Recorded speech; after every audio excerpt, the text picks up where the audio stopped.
Environment Day ay tinalaga ng United Nations para sa isang araw na kung saan isi-celebrate natin at mag-renew tayo ng ating commitment bilang mga individual, bilang mga bahagi ng lipunan. Today on World Environment Day, we're holding an action here at the Asia Clean Energy Forum because financial institutions like the Asian Development Bank have a huge responsibility.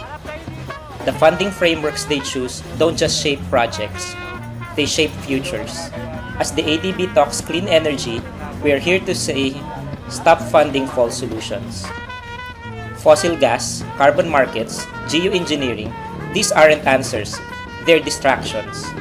We're calling for real investments in people-powered renewable energy systems that protect our communities and ecosystems, not pollute them.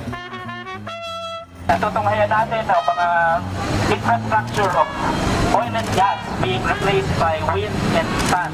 Because we believe in a future that will be powered by the sun, the wind, and the people.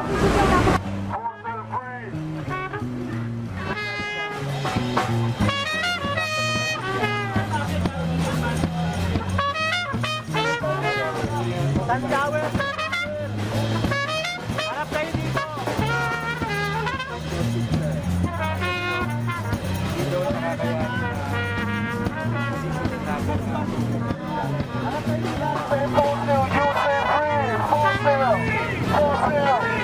It's time to put justice at the heart of these solutions.